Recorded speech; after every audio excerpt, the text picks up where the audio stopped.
U ovom videu obilazimo neke od najljepših i najpoznatijih atrakcija u Crvenom gradu ili biseru juga Marakešu.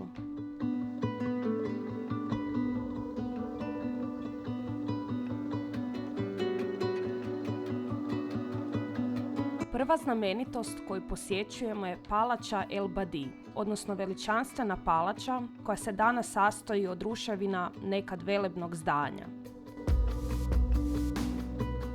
Cijena ulaznice iznosi 70 dirhama, a za obilazak nam je trebalo približno sat i pol.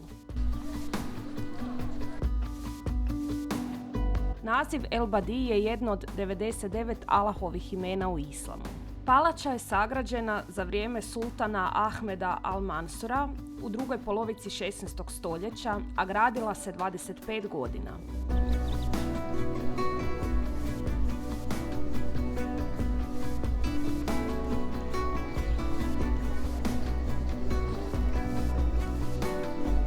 Nakon pada Sadijske dinastije, palaču je dao srušiti alitski sultan Maulaj Ismail, koji je tako prikupljeni materijal iskoristio za vlastitu palaču u Meknesu. Originalna zgrada je sadržavala čak 360 prostorija, dvorište razmjera 135 x 110 metara i bazen razmjera 90 x 20 metara, bogato ukrašen talijanskim mramorom i velikim količinama zlata uvezenim iz Sudana. El Badi se često koristi kao kulisa za filmove i serije zbog svoje jedinstvene arhitekture. Iako danas ostaci El Badi palače možda izgledaju skromno, oni su svakako svjedočanstvo o vremenu kada je Maroko cvjetao pod Sadijskom dinastijom. Palača je također sadržavala i mali podzemni zatvor s 4 ćelije gdje je kralj držao svoje najvažnije zatvorenike.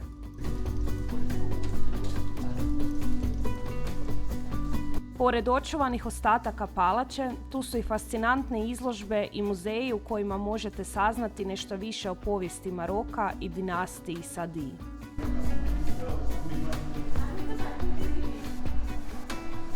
Za kraj se obavezno popnite na terasu palače s koje se pruža prelijep pogled na grad i okolne planine, kao i na glavno dvorište palače sa bazenom i vrtovima.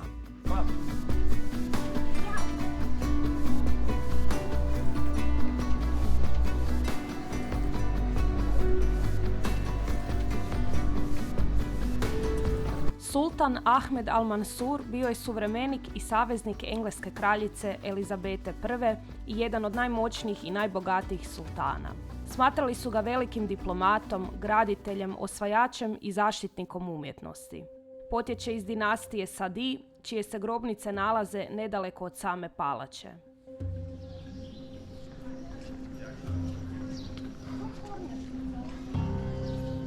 Šezdeset grobnica u kojima je pokopano 66 članova Sadijske dinastije koja je vladala Južnim Marokom u 16. i 17. stoljeću, te više od 100 predivnih vrtova izuzetno su dobro očuvani jer su tek 1917. godine otvoreni za javnost.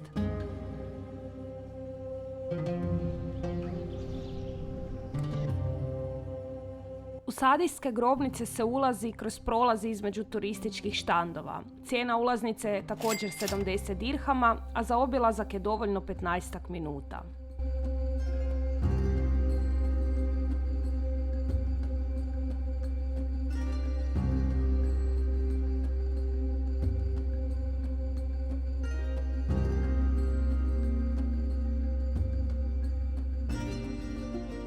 Jedna od najljepših i nama najdražih znamenitosti u Marakešu je bez sumnje veličanstvena palača Bahija, remek dijelo maurske arhitekture, poznata po 150 soba ukrašenih mozaicima. Riječ je o jednoj od najposjećenijih atrakcija u Marakešu. Gužva je obično prilično velika, stoga preporučamo da dođete čim ranije. Cijena ulaznice je 70 dirhama, a za obilazak je potrebno sat do 2.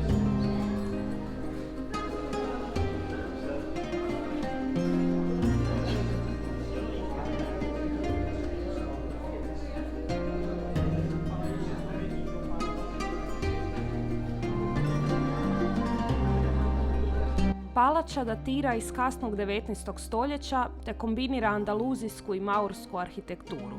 Izrezbareno drvo, geometrijske slike i štukatura na svodu palače zacijelo će vas oduševiti.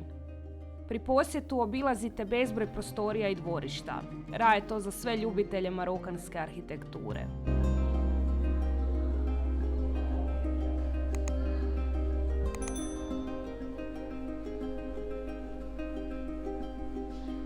Nekoliko desetljeća služila je kao rezidencija marokanskog vizionara i vladara Abu Bu Ahmeda.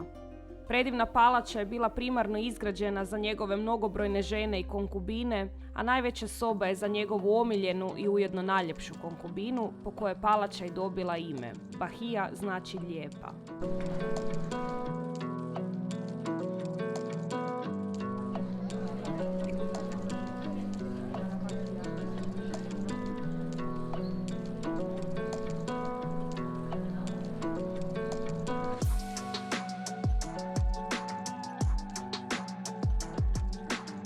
Njezin se vrt smatra jednim od najljepših u cijelom Maroku, na što su svi veliki veziri bili posebno ponosni.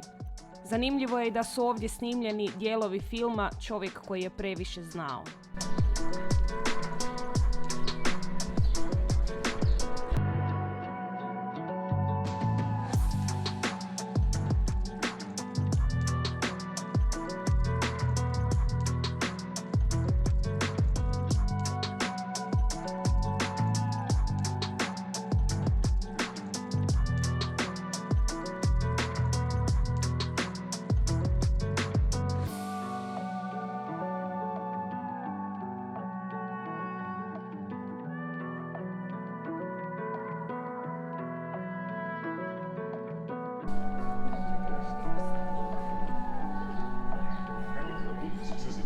Šetnju nastavljamo do Medrese Ben Jusefa, bivše islamske škole osnovane u 14. stoljeću, a služila je i kao džamija i knjižnica.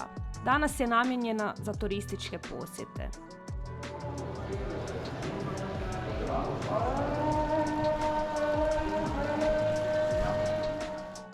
Cijena ulaznice iznosi 50 dirhama.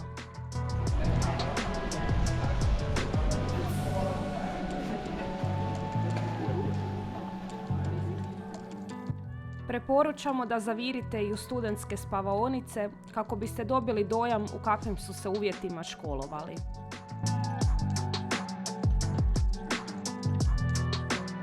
Mi smo ostali očarani geometrijskim uzorcima i bogatstvom mozaika. A kad smo kod mozaika, pišite mi u komentarima jeste li znali da su marokanske zeliš pločice jedne od skupljih pločica na svijetu. Prepoznatljive su po svom dizajnu, rade se ručno i poprilično su zahtjevne za napraviti. Umjetnost pravljenja ovih pločica se u Maroku prenosi s generacije na generaciju, a naziv za majstora je malem. Za kraj smo se opustili u vrtovima Jardin Majorelle. Ovaj prekrasni botanički vrt nalazi se u novom gradu, Gueliz, i jedna je od glavnih atrakcija Marakeša. Ulaznicu za Jardin Majorelle najbolje je kupiti unaprijed online kako biste izbjegli čekanje u stvarno podužem redu koji se stvori na licu mjesta. Cijena ulaznice iznosi 15 eura.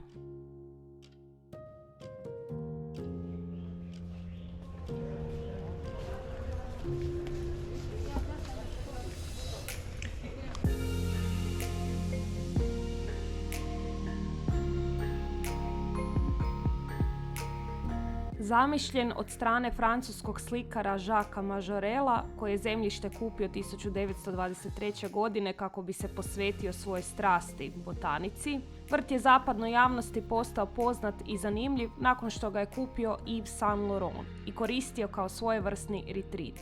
Nakon njegove smrti 1980. godine vrt je otvoren za javnost.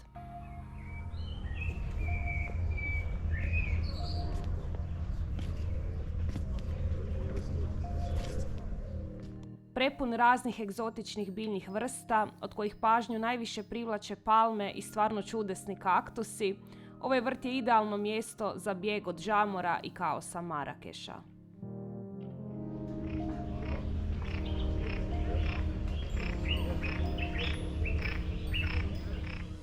Centralno mjesto zauzima preljepa vila plave boje u sklopu koje je i slatki kafić.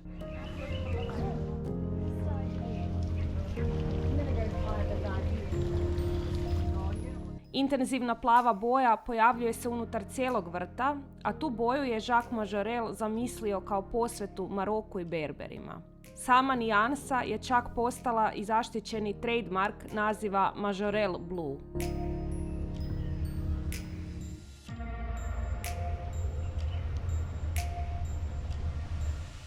Za one koje zanima moda, odmah pored vrta se nalazi i muzej Yves Saint Laurenta, a ulaznicu za muzej je moguće kupiti online u paketu s ulaznicom za vrt.